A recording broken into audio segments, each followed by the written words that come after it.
ओम शांति। 1 अप्रैल साकार मूली। मीठे बच्चे, इन आँखों से जो कुछ देखते हो यह सब खत्म हो जाना है, इसलिए इससे बेहद का वैराग्य। बाप तुम्हारे लिए नई दुनिया बना रहे हैं। प्रश्न, तुम बच्चों की साइलेंस में कौन सा रहस्य समाया हुआ है? उत्तर, जब तुम साइलेंस में बैठते हो तो शांति धाम को याद करते हो। तुम जानते हो साइलेंस माना जीते जी मरना। यहाँ बाप तुम्हें सतगुरु के रूप में साइलेंस रहना सिखलाते हैं। तुम साइलेंस में रह अपने विकर्मों को दग्ध करते हो। तुम्हें ज्ञान है कि अब घर जाना है। दूसरे सत्संगों में शांति में बैठते हैं, लेकिन उन्हें शांति धाम का ज्ञान नहीं है। ओम शांति। मीठे मीठे सिकिलदे रूहानी बच्चों प्रति शिव बाबा बोल रहे हैं। गीता में है श्री कृष्ण बोले, लेकिन है शिव बाबा बोले। कृष्ण को बाबा नहीं कह सकते। भारतवासियों को मालूम है कि पिता 2 होते हैं, लौकिक और पारलौकिक। पारलौकिक को परम पिता कहा जाता है, लौकिक को परम पिता कह नहीं सकते। तुमको कोई लौकिक पिता नहीं समझाते हैं। पारलौकिक बाप पारलौकिक बच्चों को समझाते हैं। पहले पहले तुम जाते हो शांति धाम, जिसको तुम मुक्ति धाम, निर्वाण धाम व वानप्रस्थ भी कहते हो। अब बाप कहते हैं, बच्चे अब जाना है शांति धाम। सिर्फ उनको ही कहा जाता है टावर ऑफ साइलेंस। यहाँ बैठे हुए पहले पहले शांति में बैठना है।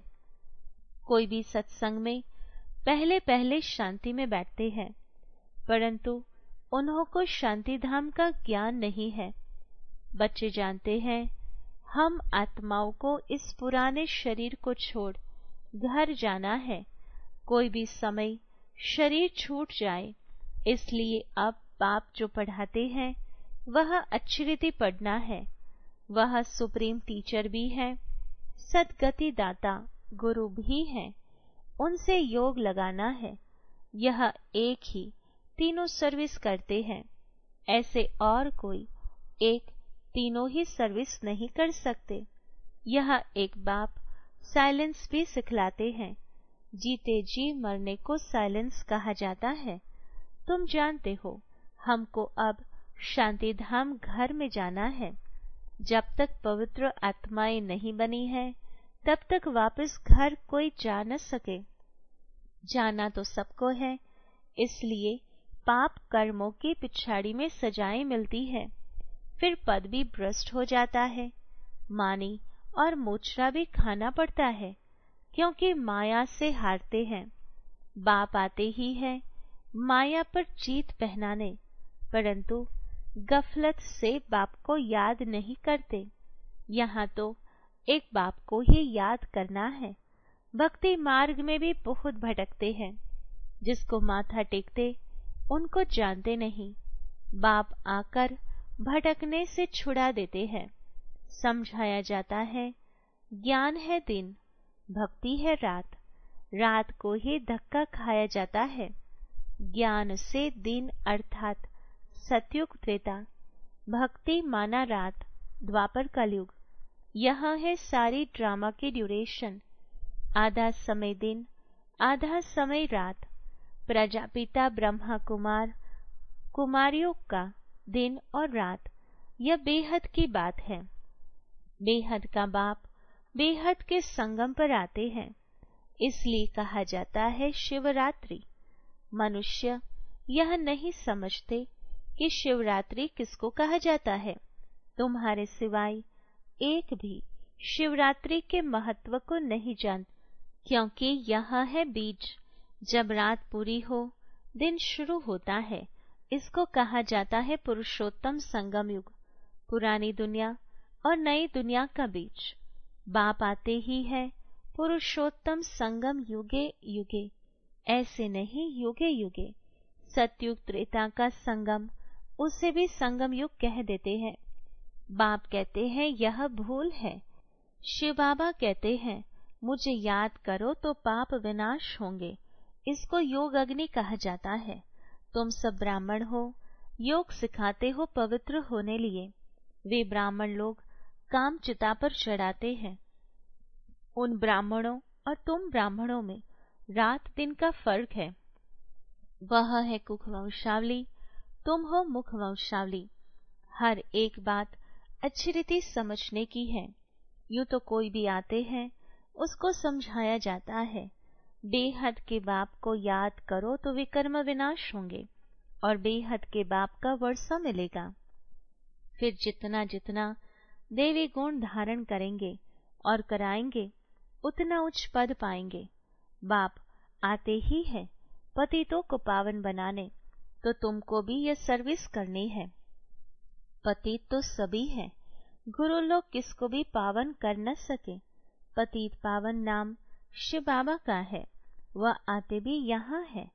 जब सभी पूरे पतित बन जाते हैं ड्रामा के प्लान अनुसार, तब बाप आते हैं।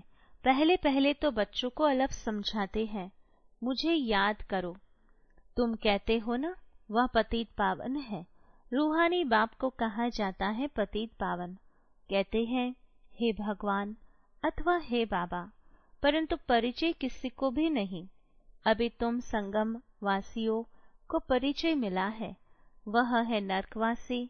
तुम नरकवासी नहीं हो। हाँ, अगर कोई हार खाता है तो एकदम गिर पड़ते हैं कि कमाई चट हो जाती है। मूल बात है पतित से पावन होने की। यह है ही विशेष दुनिया, वह है वाइसलेस दुनिया, नई दुनिया जहाँ देवताएं राज्य करते हैं। अभी तुम बच्चों को मालूम पड़ा है, पहले पहले देवता ही सबसे जास्ती जन्म लेते हैं। उसमें भी जो पहले पहले सूर्यवंशी हैं, वह पहले आते हैं। 21 पीढ़ी वर्षा पाते हैं। कितना बेहद का वर्षा है, पवित्रता सुख शांति का। सतयुग को पूरा सुखधाम कहा जाता है। त्रेता है सैमी, क्योंकि 2 कला कम हो जाती है। कला कम होने से रोशनी कम हो जाती है। चंद्रमा की भी कला कम होने से रोशनी कम हो जाती है। आखिर माँ की लकीर जाकर बचती है, नील नहीं होता है। तुम्हारा भी ऐसा है, नील नहीं होता। इसको कहा जाता है आटे में नमक। बाप आत्माओं को बैठ समझाते हैं। यह है आत्माओं और परमात्मा का मेला। यहाँ बुद्धि से काम लिया जाता है। परमात्मा कब आते हैं? जब बहुत आत्माएं अथवा बहुत मनुष्य हो जाते हैं, तब परमात्मा मेले में आते हैं। आत्माओं और परमात्मा का मेला किस लिए लगता है? वह मेले तो मैले होने के लिए है। इस समय तुम बागवान द्वारा कांटे से फूल बन रहे हो। कैसे बनते हो? याद के बल से। बाप को कहा जाता है सर्वशक्तिवान। जैसे बाप सर्वशक्तिमान है, वैसे रावण भी कम शक्तिमान नहीं है। बाप खुद ही कहते हैं माया बड़ी बलवान है, दुस्तर है। कहते हैं बाबा हम आपको याद करते हैं, माया हमारी याद को भुला देती है। 1-2 के दुश्मन हुए ना, बाप आकर माया पर जीत पहनाते हैं। माया फिर हरा देती है। देवताओं और असुरों की युद्ध दिखाई है, परंतु ऐसे कोई है नहीं। युद्ध तो यह है, तुम बाप को याद करने से देवता बनते हो। माया याद में विघ्न डालती है, पढ़ाई में विघ्न नहीं डालती। याद में ही विघ्न पड़ते हैं। घड़ी घड़ी माया भुला देती है। दे अभिमानी बनने से माया का थप्पड़ लग जाता है। कामी जो होते हैं उनके लिए बहुत कड़े अक्षर कहे जाते हैं। यह है ही रावण राज्य। यहाँ भी समझाया जाता है पावन बनो, फिर भी बनते नहीं। बाप कहते हैं बच्चे विकार में मत जाओ, काला मुंह मत करो। फिर भी लिखते हैं बाबा माया ने हार खिला दी, अर्थात काला मुंह कर बैठे। गोरा और सांवरा है ना, विकारी काले और निर्विकारी गोरे होते हैं। श्याम सुंदर का भी अर्थ सिवाय तुम्हारे दुनिया में कोई नहीं जानते। कृष्ण को भी श्याम सुंदर कहते हैं। बाप उनके ही नाम का अर्थ समझाते हैं। स्वर्ग का फर्स्ट नंबर प्रिंस था, सुंदरता में नंबर 1 यह पास होता है। फिर पुनर्जन्म लेते लेते नीचे उतरते उतरते काले बन जाते हैं, तो नाम रखा है श्याम सुंदर। यह अर्थ भी बाप समझाते हैं। शिव बाबा तो है ही एवर सुंदर, वह आकर तुम बच्चों को सुंदर बनाते हैं। पतित काले पावन सुंदर होते हैं, नेचुरल ब्यूटी रहती है। तुम बच्चे आए हो कि हम स्वर्ग का मालिक बने। गायन भी है, शिव भगवान उवाच, माताएं स्वर्ग का द्वार खोलती है, इसलिए वंदे मातरम गाया जाता है। वंदे मातरम तो अंडरस्टूड पिता भी है। बाप माताओं की महिमा को बढ़ाते हैं। पहले लक्ष्मी, पीछे नारायण, यहाँ फिर पहले मिस्टर, पीछे मिसेस। ड्रामा का राज ऐसा बना हुआ है। बाप रचयिता पहले अपना परिचय देते हैं। एक है हद का लौकिक बाप, दूसरा है बेहद का पारलौकिक बाप। बेहद के बाप को याद करते हैं क्योंकि उनसे बेहद का वर्षा मिलता है। हद का वर्षा मिलते हुए भी बेहद के बाप को याद करते हैं। बाबा आप आएंगे तो हम और संग तोड़ एक आपसे ही जोड़ेंगे। ये किसने कहा? आत्मा ने। आत्मा ही इन ऑर्गन्स द्वारा पार्ट बजाती है। हर एक आत्मा जैसे जैसे कर्म करती है ऐसे ऐसे जन्म लेती है। साहूकार गरीब बनते हैं, कर्म है ना। यह लक्ष्मी नारायण विश्व के मालिक हैं। इन्होंने क्या किया यह तो तुम जानते हो और तुम ही समझा सकते हो। बाप कहते हैं इन आँखों से तुम जो कुछ भी देखते हो उससे वैराग्य, यह तो सब खत्म हो जाना है। नया मकान बनाते हैं तो फिर पुराने से वैराग्य हो जाता है। बच्चे कहेंगे बाबा ने नया मकान बनाया है, हम उसमें जाएंगे, यह पुराना मकान तो टूट फूट जाएगा। यह है बेहद की बात। बच्चे जानते हैं बाप आया हुआ है स्वर्ग की स्थापना करने। यह पुरानी छीछी दुनिया है। तुम बच्चे अभी त्रिमूर्ति शिव के आगे बैठे हो, तुम विजयी पहनते हो। वास्तव में तुम्हारा यह त्रिमूर्ति कोट ऑफ आर्म्स है। तुम ब्राह्मणों का यह कुल सबसे ऊंचा है, चोटी है। यह राजाई स्थापन हो रही है। इस कोट ऑफ आर्म्स को तुम ब्राह्मण ही जानते हो। शिव बाबा हमको ब्रह्मा द्वारा पढ़ाते हैं देवी देवता बनाने के लिए। विनाश तो होना ही है। दुनिया तमो प्रधान बनती है तो नेचुरल कैलामिटीज भी मदद करती है। बुद्धि से कितनी साइंस निकालते रहते हैं, पेट से कोई मुसल नहीं निकले हैं। ये साइंस निकली है जिससे सारे कुल को खत्म कर देते हैं। बच्चों को समझाया है ऊंचे ते ऊंचे शिव बाबा, पूजा भी करनी चाहिए एक शिव बाबा की और देवताओं की। ब्राह्मणों की पूजा हो नहीं सकती क्योंकि तुम्हारी आत्मा बल पवित्र है लेकिन शरीर तो पवित्र नहीं है, इसलिए पूजन लायक नहीं हो सकते। महिमा लायक हो। जब फिर तुम देवता बनते हो तो आत्मा भी पवित्र, शरीर भी नया पवित्र मिलता है। इस समय तुम महिमा लायक हो।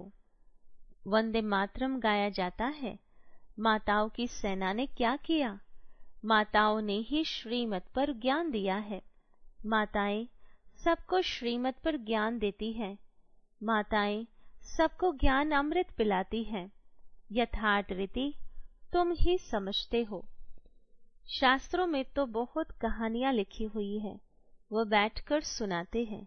तुम सत सत करते रहते हो। तुम यह बैठकर सुनाओ तो सत सत कहेंगे। अभी तो तुम सत सत नहीं कहेंगे। मनुष्य तो ऐसे पत्थर बुद्धि है जो सत सत कहते रहते हैं। गायन भी है, पत्थर बुद्धि और पारस बुद्धि। पारस बुद्धि माना पारसनाथ। नेपाल में कहते हैं पारसनाथ का चित्र है।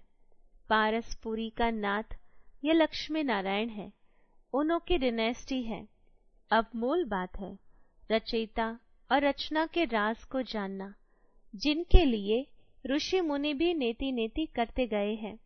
अभी तुम बाप द्वारा सब कुछ जानते हो, अर्थात आस्तिक बनते हो। माया रावण नास्तिक बनाती है। अच्छा, मीठे मीठे सिकिलदे बच्चों प्रति माता पिता बाप दादा का याद प्यार और गुड मॉर्निंग। रूहानी बाप के रूहानी बच्चों को नमस्ते। रूहानी बच्चों की रूहानी बाबा को याद प्यार, गुड मॉर्निंग और नमस्ते। धारणा के लिए मुख्य सार। पहली पॉइंट, सदा स्मृति रहे कि हम ब्रह्मा मुख वंशावली ब्राह्मण हैं। हमारा सबसे उच्च कुल है। हमें पवित्र बनना और बनाना है। पतित पावन बाप का मददगार बनना है। दूसरी पॉइंट, याद में कभी गफलत नहीं करना है। दे अभिमान के कारण ही माया याद में विघ्न डालती है। इसलिए पहले दे अभिमान को छोड़ना है। योग अग्नि द्वारा पाप नाश करने हैं। वरदान, माया के विकराल रूप के खेल को साक्षी होकर देखने वाले माया जीत भव। विस्तार, माया को वेलकम करने वाले उसके विकराल रूप को देखकर घबराते नहीं। साक्षी होकर खेल देखने से मजा आता है, क्योंकि माया का बाहर से शेर का रूप है, लेकिन उसमें ताकत बिल्ली जितनी भी नहीं है। सिर्फ आप घबराकर उसे बड़ा बना देते हो। क्या करो, कैसे होगा, लेकिन यही पाठ याद रखो, जो हो रहा है वो अच्छा और जो होने वाला है वो और अच्छा। साक्षी होकर खेल देखो तो माया जीत बन जाएंगे। स्लोगन, जो सहनशील है वह किसी के भाव स्वभाव में जलते नहीं। व्यर्थ बातों को एक कान से सुन दूसरे से निकाल देते हैं। ओम शांति।